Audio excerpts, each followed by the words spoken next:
সৰব গুণা কৰ যা কৰি নাহি কেও পাম তোহাৰি শৰণ ৰেণু শত কোটি বাৰেক কৰো প্ৰণাম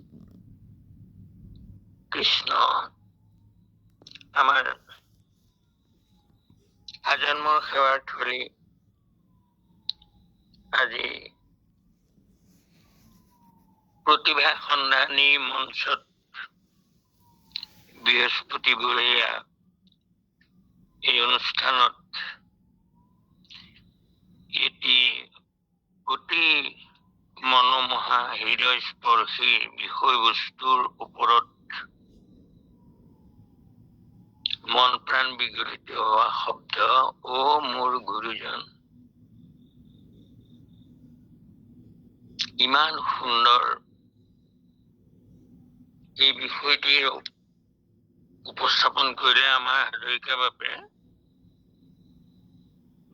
তেখেতক ধন্যবাদ দিছো হয় ও মোৰ গুৰুজন কিমতে ধৰ্মন কিমতে প্ৰকাশিম তোমাৰ গুণগান মোৰ অতি মূঢ় মন হয় হৃদয় বিচাৰি গাবৰ মন যায় শ্ৰীমন্ত শংকৰ হৰি ভকতৰ জানা যেন কল্পতৰু তাহান্ত বিনাই নাই নাই নাই আমাৰ পৰম গুৰু মহাপুৰুষ মাধৱদেৱে সুন্দৰকৈ লিখিছে শ্ৰীমন্ত শংকৰদেৱেহে মাত্ৰ জগত গুৰু সমস্ত জগতৰ কল্যাণৰ কাৰণে তেৰাই আমাক যি পথৰ সন্ধান দি গল দি যোৱাই নহয় গুচি যোৱা নাই তেওঁ আমাৰ মাজত আছে এয়া আছে এতিয়াও আছে সদায় থাকিব চন্দ্ৰ দিবাকৰ থাকে মানে মোৰ গুৰুজন জিলিকি থাকিব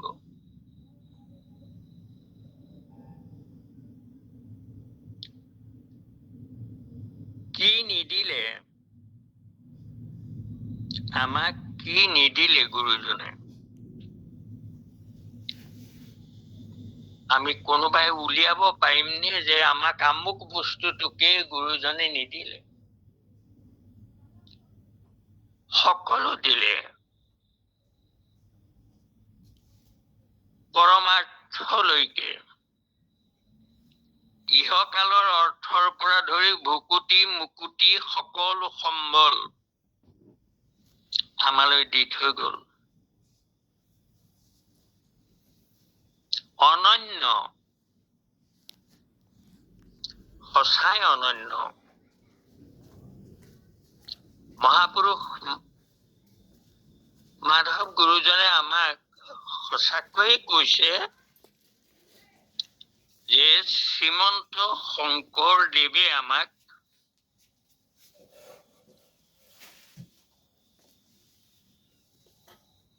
আজিও দিয়ে আছে অনন্ত কাললৈ দি থাকিব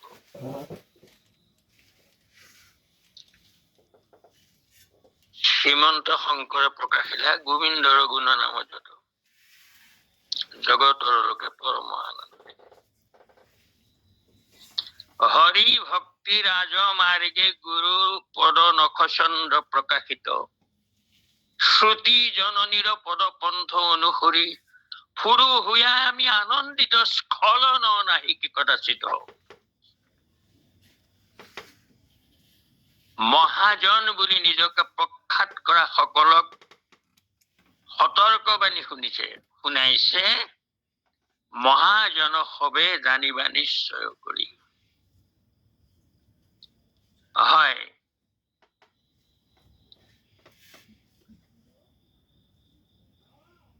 কফলা শিকিয়ে কৰতল কমল। তেৰাৰ ধৰ্মৰ উদ্দেশ্য লক্ষ্য সেই যে পৰম পুৰুষ ভগৱন্ত এজন ঈশ্বৰ। ক ফলা শিকি প্ৰমাণ কৰিলে সেইজনৰ গুণবোৰকে লিখি দিলে। কৰতল কমল, তেওঁৰ গোটেই চেহেৰা।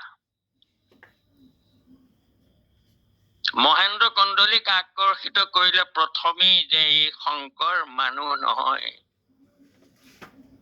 এনে অদ্ভুত, ইমান সুন্দৰ, লোণ তেল নোহোৱা আঞ্জা ইমান স্বাদ, এই বুলি কবলৈ বাধ্য হল।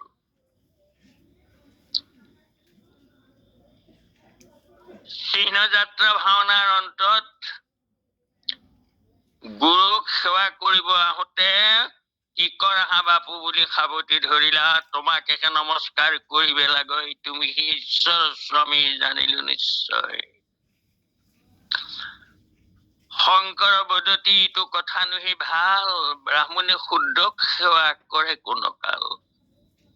বিশেষত গুৰু ইটো কথা নুহি ভাল, তুমি আমাথেৰ পুৰোহিত সৰ্বকাল। হেন শুনি কন্দলিয়ে বুলিলা বচন, নহি কাহা শুদ্ধ তুমি দেৱনাৰায়ণ। কলিৰ মলিনৰ কটাৰিবে কাৰণে, দৈৱকী নন্দন কৃষ্ণ আহিলা এই স্থানে। আমাকো ভান দিয়া হেন নবলা বচন, সত্যে সত্যে সত্যে আমি পখিলো শৰণ। আৰু কৰ্তেৱেই নে শুনা কৰ্ণ পুৰুষ চতুৰ্ভুজ দুয়োজন, নৰোত্তম বৃদ্ধ তুমি পণ্ডিত গহন।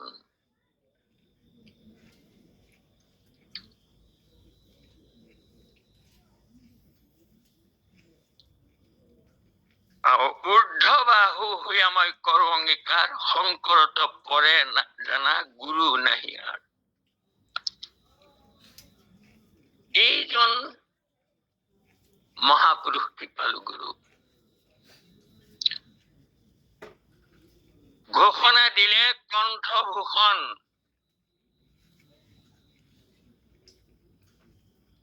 ভাগৱত ভট্টাচাৰ্য, সাৰ্বভৌম ভট্টাচাৰ্য জ্যোতিষত সাৰক, আছিলো দেৱী উপাসক দুৰাচাৰ।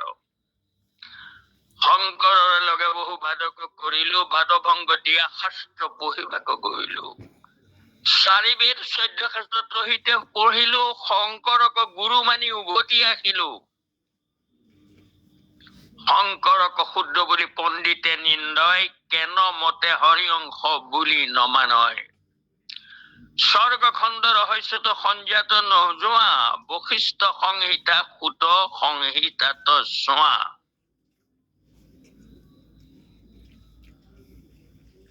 শংকৰক শুদ্ধ বুলি পণ্ডিতে নিন্দয়। মৎস্য কুৰুম শুকৰাদি পশু অৱতাৰ, ইমতে পণ্ডিতে সেৱা দুষ্ট দুৰাচাৰ। স্বৰ্গখণ্ড ৰহস্যত সংজ্ঞাত নোযোৱা, বশিষ্ঠ সংহিতা সুত সংহিতাত চোৱা। অগস্তি সংহিতা পঞ্চৰুদ্ধ জমালত, বিষ্ণু ধৰ্মোত্তৰ কৃত যোগ বিচাৰত। যোগিনী তন্ত্ৰত ইতিহাস ভৱিষ্যত, হৰ গৌৰী সংবাদত শিৱে নাৰদত। ইসবত বিচাৰিয়া যদ্যপি নাপায়, পণ্ডিতে নিন্দিবা তেবে বুজো মুনি খায়। ইমানবোৰ শাস্ত্ৰত শংকৰদেৱ ঈশ্বৰ এই কথা বৰ্ণনা কৰা আছে। প্ৰতিখন শাস্ত্ৰৰ কথা মই এতিয়া নকওঁ, কিন্তু কথা হল এইটো যে পৃথিৱীত যিমান মহাপুৰুষ জন্ম হল, মহাপুৰুষ বুলি যাক কোৱা যায়, মহাপুৰুষ মোৰ গুৰুজনৰ সমান কোনো হব নোৱাৰে। এয়া দম্ভালি মাৰি মই মুখেৰে কৈ কোৱা নাই, মই প্ৰমাণ কৰি দিম। যীশু খ্ৰীষ্ট অৱতাৰ হল, তেওঁ এটা ধৰ্ম প্ৰচাৰ কৰিলে, কিন্তু এটা কলমো নিলিখিলে।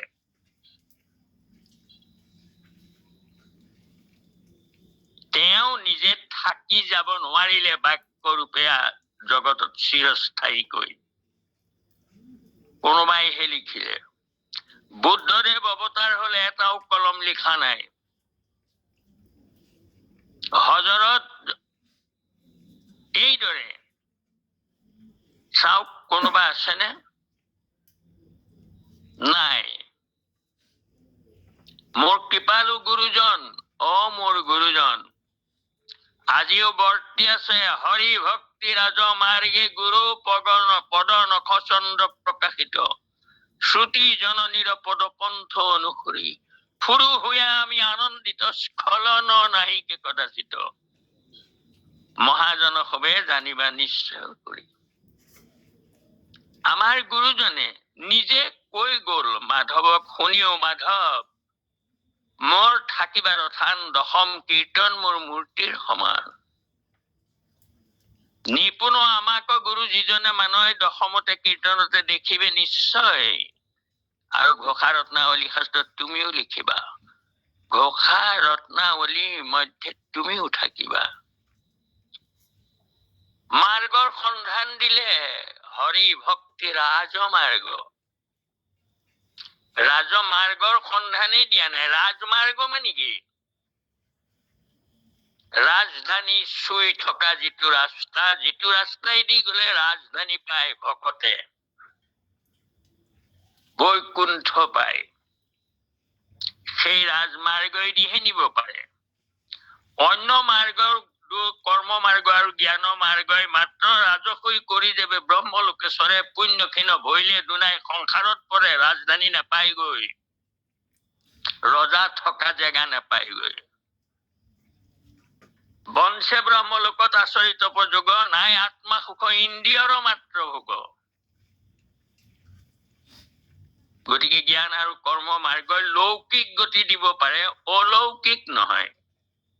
ৰজা কাষলৈ লৈ যাব নোৱাৰে, ৰাজধানীলৈ নিব নোৱাৰে। গতিকে সেইকাৰণে মোৰ কৃপালু গুৰুজনে, মোৰ গুৰুজনে আমাক বৈকুণ্ঠলৈ যোৱা, ৰাজধানী, দেৱৰ ৰাজা দৈৱকী নন্দন ধৰ্মৰ ৰাজা নাম, এই দুই ৰাজাৰ সন্ধান দিলে আমাক। আৰু বৈকুণ্ঠৰ আমাক নৈব কুণ্ঠ, সেই বৈকুণ্ঠ। আৰু সঁচা অৰ্থত কবলৈ গলে গুৰুজন যে আমাৰ মাজত বিদ্যমান হৈ আছে, সঁচা অৰ্থত গুৰু কাক কয়? গুৰু মানে কি? গুক আৰু প্ৰথম বৰ্ণ মায়াদি গুণ ভাৱক, ৰুক আৰু দ্বিতীয় বৰ্ণ মায়া ভ্ৰান্তি বিমোচক। অজ্ঞান আন্ধাৰ দূৰ কৰি যিজনে জ্ঞানৰ বন্তি জ্বলাব পাৰে হৃদয়ত, সেইজনেই গুৰু। জ্ঞানৰ ৰূপটো কেনেকুৱা? জ্ঞানৰ ৰূপ নিজ গুৰু নিচিনিলে জীৱৰ গতি নাই। এইটোৱে চিৰন্তন সত্য কথা যে নিজে নিজ গুৰুৱেহে উদ্ধাৰ কৰে মানুহক। এতিয়া নিজ গুৰু মানে কি? আমাৰ ক্ৰমত আছে জ্ঞান বিজ্ঞান তদং ৰহস্য 4 শ্ৰেণী। জ্ঞানে গুৰু, জ্ঞানেই গুৰু। জ্ঞানৰ ৰূপটো কেনেকুৱা? জ্ঞানৰ ৰূপটো বাক্যময়। বাক্যময়। কাৰ হৃদয়ত কিমান জ্ঞান আছে, কাৰ মগজত, সেইখিনি আমি সেই জ্ঞানী মানুহজনক চুই চালে, তেওঁৰ লগত বহি থাকিলে, তেওঁৰ লগত আমি কথা পাতি থাকিলেও আমি তেওঁৰ জ্ঞানখিনি, তেওঁৰ হৃদয়ত থকা জ্ঞানখিনি আমি জানিব নোৱাৰো বা আমি আনিব নোৱাৰো। যদি তেওঁ জনা জ্ঞানখিনি আমালৈ আহিব লাগে, তেতিয়া তেওঁ মুখখন খুলিব লাগিব, অৰ্থাৎ বাক্য। জগতত যিমান জ্ঞান আছে সব বাক্যময়, অৰ্থাৎ কথা কলে চিনিলো কত দূৰ জ্ঞানী। মানুহজনে মুখ খুলিব লাগিব, তেতিয়াহে জানিম। আৰু তেওঁ জনা জ্ঞানখিনি তেতিয়াহে মই জানিম, তেওঁ মুখেৰে কব লাগিব। গতিকে আমাক গুৰুজনে কৈ আছে, শুনিও মাধৱ মোৰ থাকিবাৰ থান, দশম কীৰ্তন মোৰ মূৰ্তিৰ সমান মই কৈ থাকিম, অনন্ত কাল কম তোমাৰ মাজত থাকিম, বাক্যৰূপে থাকিম মই কৈ যাম। গুৰু নখচন্দ্ৰ প্ৰকাশিত পথেদি তেওঁ নিজে গৈছে আৰু আমাক কৈ আছে, প্ৰতিজনাক কীৰ্তন যি নহওক যিহকেই লিখক, গীত মাত নাট আনকি খোলটোৱেও, গুৰুৰ নিৰ্মিত খোলটোৱেও কয়, শব্দ কেইটাই কয়, শ্ৰীমদ যশোদী সুতপদ কমলী ভক্তি নষ্টি নৰনাং যে চাং মহাবীৰ কন্যে প্ৰিয় গুণ কথনে নানুৰক্তাৰ সজ্ঞা, যে চাং শ্রীকৃষ্ণ লীলা গুণ শ্রবণে কর্ণৌ ন তৃপ্তৌ ধিক টাং দিগিতাং কথয়তে নিয়তাং ইতি মৃদঙ্গ বাজতঃ বা কীৰ্তনস্থৌ মৃদঙ্গ বুলি কথান্তৰত আছে। যি কি নহওক, তেনে আজিও আমাক কৈ আছে শংকৰদেৱে, তেওঁৰ খোলে কৈছে, তেওঁৰ নাটে কৈছে, প্ৰতি অধ্যায়ৰ মূৰত আহা, মই এই বাটেদি মই আহি আছো আৰু তোমালোকো আহা, নিৰন্তৰে বোলাই ৰাম ৰাম, নিৰন্তৰে বোলাই ৰাম ৰাম, সদায় ঘোষিও ৰাম ৰাম। কি বাণী প্ৰত্যেক মুহূৰ্তত আমাক কৈ আছে গুৰুজনে। এনে গুৰু আছে কৰবাত পৃথিৱীত? বিৰল নাই। আমি সেইটো ডাঠি কব পাৰো, কোনো নাই। আমাৰ গুৰুজন আছে। অকল লিখাই নহয়,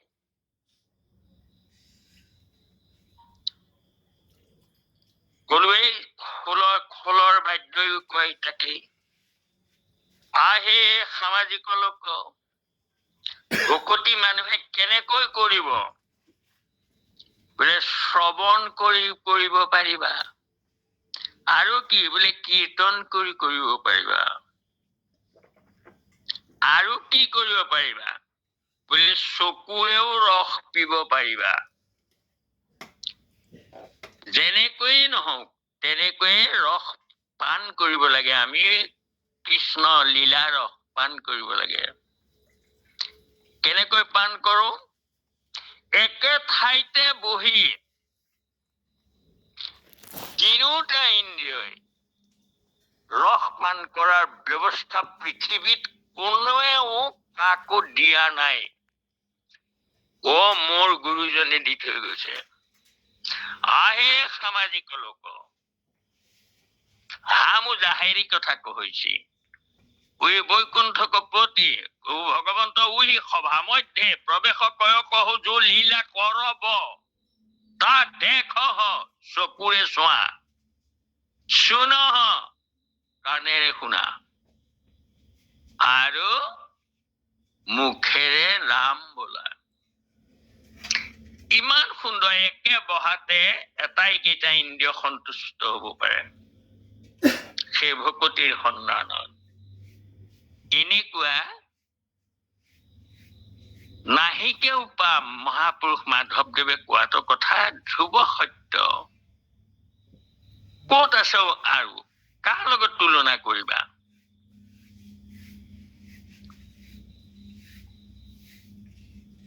মই কৈ আছো, মই সদায় থাকিম নিপুণ, আমাক গুৰু যিজনে মানুহে কীৰ্তনতে দশমতে দেখিবে নিশ্চয়। চালেহে দেখিম, কি কৰিম? শ্ৰীমন্ত শংকৰক গাই আছো, কিন্তু সঁচাকৈয়ে বাৰু আমি দেখা পাইছো নে নাই পোৱা? এইজন গুৰুক আমি বিশ্ব দৰবাৰত প্ৰতিষ্ঠা কৰিবলৈ কি কৰিলো? আমি কি কৰিছো? মই নিজকো কৈছো, আমি একো কৰিব পৰা নাই। আমি কি গুৰু সেৱক?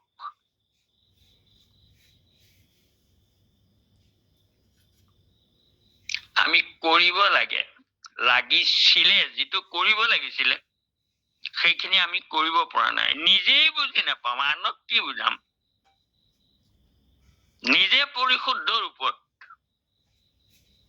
শংকৰদেৱক আমি নিজেই গ্ৰহণ নকৰো, কৰিব পৰা নাই, আনক কেনেকৈ কৰাম? গতিকে আমিও যেন একোটা ভাওনাহে কৰি থকা যেন তাৰমানে অনুমান কৰো, আমি কৰিব লাগে কাৰণেহে কৰি আছো যেন, এনেকুৱা এটা তাৰমানে অন্তৰত দুখ লাগে যেন আমি একোৱেই কৰিব পৰা নাই। বহুত ডাঙৰ ডাঙৰ, আমিতো নিকিন মানুহ, আমাৰ ইমান জ্ঞান নাই, আমি ইমান পণ্ডিতো নহয়, গতিকে আমি এটাইবোৰ ভাষাত কথা কবই নোৱাৰো। কিন্তু দুখৰ বিষয় এইটো যে বহুতো ইংৰাজী, হিন্দী সকলো ভাষা জনা বহুত পণ্ডিত আছে আমাৰ মাজত। পৰিতাপৰ বিষয়ে তেওঁলোকে সেই ভাষাত ইফালে নিজৰ গুৰুজনক প্ৰকাশ কৰাৰ কাৰণে তাৰমানে ভূমিকা গ্ৰহণ নকৰে, কৰা নাই। এইটো আমাৰ কাৰণে বৰ দুৰ্ভাগ্যজনক কথা। এক শৰণ হৰি নাম ধৰ্ম কহ ৰাজা প্ৰকাশ কৰাৰ পিছতো এইখন অসমত আজি কোটি কোটি দেৱতাৰ পূজাই তাৰমানে চানি ধৰিলে গোটেই অসমখন। কাহানিও নকৰা পূজাও এতিয়া সোমোৱাই দিলেহি আনি অসমত। এইখন দেশৰ মানুহে মোৰ গুৰুজনক কি সুৰক্ষা দিব পাৰিব?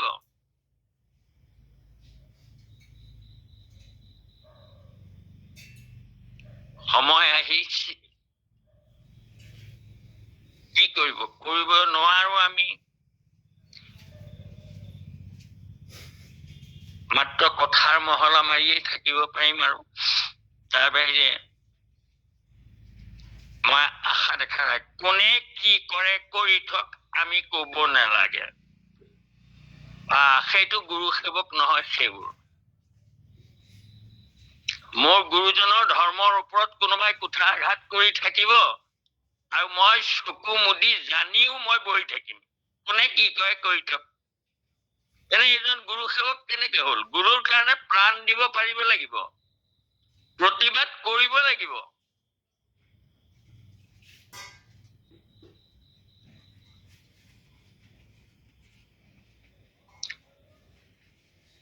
কৃষ্ণ কিমান সুন্দৰ, কাক কেনেকৈ জয় কৰিব লাগে, কিমান কৌশল। মূৰ্তি পূজা গুৰুজনে কৰিবলৈ এটা ব্যৱস্থা কৰিছিলে, কিন্তু হিতে বিপৰীতহে হৈ গল। গুৰুজনে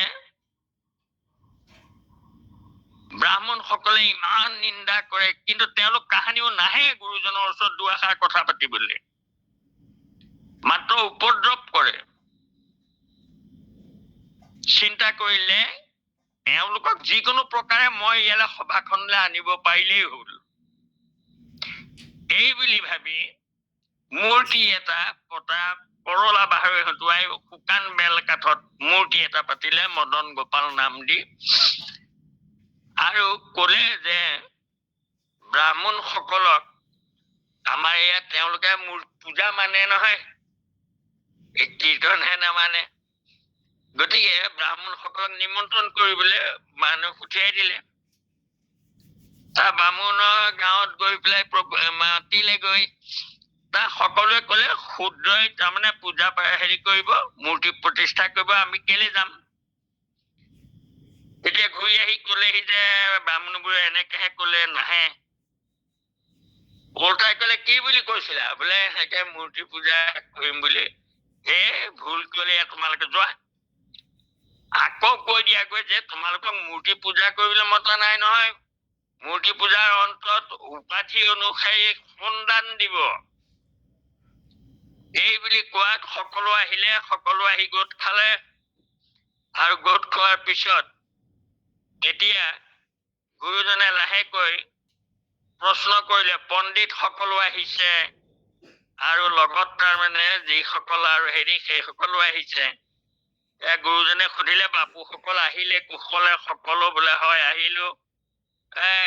বাপুসকল আমি কথা এটি সুধিম বুলিছো। বোলে সোধক। এই যে আমি মূৰ্তি ভাগ প্ৰতিষ্ঠা কৰিব খুজিছো, দাৰু মূৰ্তি, এয়া মূৰ্তি হয়নে নহয় বাৰু? আৰু তেতিয়া সেই ভট্টাচাৰ্যই উত্তৰ দিলে এজনে যে মহন্তে কৰিব খোজে কিয় বা নহয়। মহন্তই প্ৰতিষ্ঠা কৰিব খুজিছে কিয় নহব, এয়া মূৰ্তি হয়। তেতিয়া গুৰুজনে ওলটাই আকৌ বাকী ব্ৰাহ্মণ সকলক হয়নে কথাটো, আপোনাৰ সকলৰ মতটো? হয় হয় ভট্টাচাৰ্যই কৈছে যে। তাৰপিছত তেতিয়া বাৰু হব। দ্বিতীয় প্ৰশ্ন কৰিলে মূৰ্তি পূজা কৰি বাৰু গতি পাব পাৰিনে? তেতিয়া আকৌ সেই ভট্টাচাৰ্যই উত্তৰ দিছে চিৰকালে সেৱী মূৰ্তি গঠিত লগ হয়, দৰ্শন মাত্ৰে সাধু পাপক হৰয়। বোলে চিৰকাল সেৱা কৰিলে, মূৰ্তি সেৱা কৰিলে কোনোবাই গতি পাব পাৰে, কিন্তু দৰ্শন মাত্ৰে সাধুক দৰ্শন হলেই তাৰমানে মুক্তি হয়। তাৰপিছত তেতিয়া আকৌ পণ্ডিত বাকীবোৰক সোধে হয়নে? হয় হয় হয়। ভট্টাচাৰ্যই কৈছে কেলে নহয়। বাৰু হব। তেতিয়া ওলটাই আকৌ গুৰুজনে প্ৰশ্ন কৰিলে সাধু কাক বোলে বুলি শংকৰে পুছয়, সাধুনো কাক কয় বাৰু? তেতিয়া তেওঁ আকৌ উত্তৰ দিলে যিটো জনে অহৰ্নিশে কীৰ্তন কৰায় তাহাংকেহে সাধু বুলি মহন্তে কয়। যি সকলো অহৰহ ঈশ্বৰৰ নাম লৈ থাকে সেই সকলকে সাধু বুলি কোৱা যায়। আকৌ ওলটাই প্ৰশ্ন কৰিলে আমাৰ যে এই ভকত সকল, আমাৰ এই ভকত সকলে ইয়াত কি কৰি থাকে? বোলে এওঁলোকে অহৰ্নিশে কীৰ্তনেই কৰি থাকে, অকল নামৰ ধ্বনি থাকে ইয়াত। এই সকলক সাধু বুলি কব পাৰি নেকি? ইতিমধ্যে ভট্টাচাৰ্যই কলে অহৰ্নিশে কীৰ্তন কৰা সাধু। হয় হয় হয় এইসকল সাধু, এওঁলোকক কব পাৰি। সাধুক নিন্দা সকলক কি বুলি, নিন্দা কৰা সকল কেনেকুৱা? তেতিয়াহলে চান্দালতো ধিকতাকে চুইবে নলাগয়। চান্দালতকে অধিক তাক চুবই নেপায়। তেতিয়া গুৰুজনে তেতিয়া আৰু লাহেকে ওলটাই ধৰিলে বাৰু বাপুসকল হব, আমাৰ মূৰ্তি আমি প্ৰতিষ্ঠা কৰিম। তাৰ আগতে মই কথা এটি সুধিছো আপোনালোকক। আমাৰ এই ভকতসকল আপোনালোকৰ গাঁৱৰ মাজেদি যাওঁতে কোনেনো কুকুৰ নেগুৰত তাৰমানে মালাবোৰ কাঢ়ি কাঢ়ি আৰি দিয়ে, হেৰিয়াৰ গালি পাৰে, ঠাট্টা কৰে, দলিয়াই, কোনে কৰে বাৰু? সেই সকল কেনেকুৱা? এই সাধুক নিন্দা কৰা সকল কেনেকুৱা বুলি কলে নহয় চান্দালতো ধিকক। আমাৰ এই ভকত সকল যদি সাধু হয় এওঁলোকক নিন্দা কৰাবোৰ কি এতিয়া? সেই সোপাকে দি মানে ওলটাই যেতিয়া ধৰিলে তেতিয়া আৰু দান লোৱাটো দূৰৰ কথা, লাহে লাহে সুৰ সুৰকে সকলো পলালে সৰহখিনি। তাৰপৰা এই পণ্ডিত কেইজন থাকিলে আৰু থকাৰ পিছত তাৰমানে সেয়া মদন গোপাল মূৰ্তি প্ৰতিষ্ঠা কৰিলে। তাৰমানে মূৰ্তিৰ কাষত শংকৰদেৱ বহি আছে ওচৰতে, আৰু ৰাম ৰাম গুৰুৱে ফুল দলিয়াই শংকৰৰ মূৰ যায়। আৰু তেতিয়া ব্ৰাহ্মণ সকলে তাৰমানে সেইদিনাৰ পৰা বাকী সকলেও, পণ্ডিতেতো নকৰে, বাকী সকলেও আৰু অসূয়া নকৰা হৈ গল। গতিকে কেনেকৈ বুদ্ধিৰে কৰিলে। তাৰপিছত আৰু তেনেকুৱা বহুত কাহিনী আছে। নৰনাৰায়ণ ৰজাক তাৰমানে সেই তোতয় ভাগ ৰচনা কৰি আনিয়েই তাৰমানে নৰনাৰায়ণক মুহি পেলালে। আৰু তাৰপিছত নৰনাৰায়ণক তাত ধৰ্ম, আৰু সেইকাৰণেই তাৰমানে বুজি পাইছিলে যে পণ্ডিতক ৰাজ্যত তাৰমানে পণ্ডিতে অন্তত ঠাৰে ঠিয়াৰে হলেও বুজি পায়, কিন্তু অসমত ইয়াক তাৰমানে হেৰিয়াত আমাৰ উজনিত তাৰমানে থাকিব নোৱাৰা হ'ল। হৰি যোৱাই কান্দিবলৈ ইয়াৰ কোন আছে, বোলে ইয়াৰ পৰিয়াল আছে, আৰু এইযোৰ এওঁক বিয়া বাৰু কৰাই নাই, এজন নিথৰাবলৈ ইয়াৰ কান্দোতা মানুহ নাই। গতিকে এই হেৰিয়াক সেই ইয়াৰ কান্দোতা আছে কাৰণে সেইটো হৰি যোৱাই কাটি পেলালে। গতিকে সেইখন দেশত কেনেকৈ ধৰ্ম প্ৰচাৰ কৰিব? গতিকে গুচি যাবগৈলগীয়া হ'ল, তালৈ গ'ল। অসংখ্য কথা, বহুত কথা, চাৰি অৱনিশি চাৰি বেদ বিচাৰি বেকত কৰ হৰি নাম। কিমান পণ্ডিতালি, কি মুঠতে মই এইটোৱে কৈ আছো যে আমাৰ গুৰুজনে আমাক কি নিদিলে, সকলো দিলে, মাত্ৰ আমি নুগুণ নলওঁ নাম।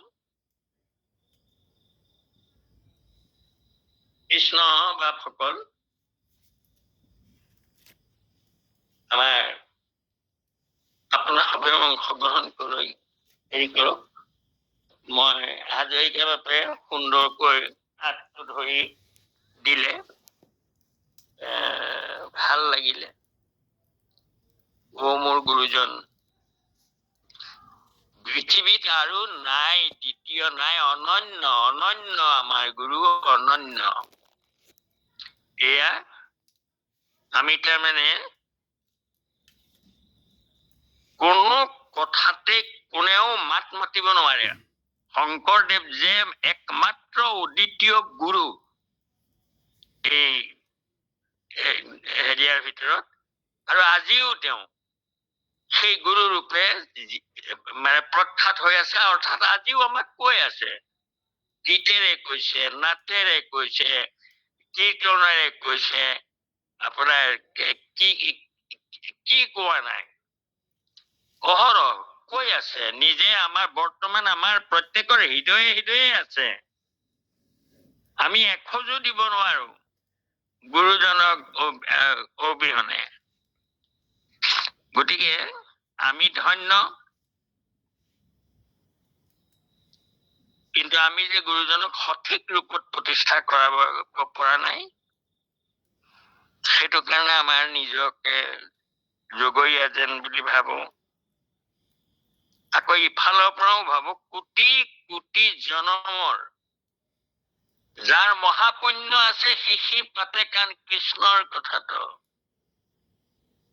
গতিকে কি কৰিব, দুৰ্ঘৰ কলিযুগ, কলিয়ে পৰীক্ষিতৰ নিচিনা ৰজাকো এৰি নিদিলে, জন্মেজয়কো এৰি নিদিলে, স্বয়ং ব্যাস থাকোতেই সেই অৱস্থা। এইবোৰ ঢেৰ কাহিনী আছে, যি কি নহওক। মই এই দুআষাৰকে মাত্ৰ সংযোজন কৰি দিলো, আৰু বাপসকল আছে অংশগ্ৰহণ কৰক। সভালৈকে হাজৰিকা বাপলৈ সেৱা জনালো। আমাৰ অনুষ্ঠানটো উপভোগ কৰি তোলা সকলো শিল্পী লৈ মোৰ ভক্তিভৰা সেৱা ভাগি নিবেদিলো। আৰু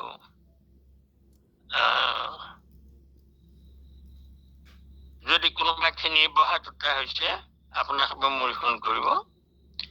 কোটি কোটি ঘৰৰ অপৰাধন্তে কৰো মই দুৰাশয় হৰি, মুখদাস হেন মানি ক্ষমিয়োগ কৃপাময়, ক্ষমিয়োগ কৃপাময়, ক্ষমিয়োগ কৃপাময়। কৃষ্ণ কৃষ্ণ শ্ৰীমন্ত শংকৰ হৰি ভকতৰ জানা যেন, কল্পতৰু তাহান্ত বিনাই, নাই নাই নাই আমাৰ পৰম গুৰু, আমাৰ পৰম গুৰু, আমাৰ পৰম গুৰু কৃষ্ণ মাধৱ।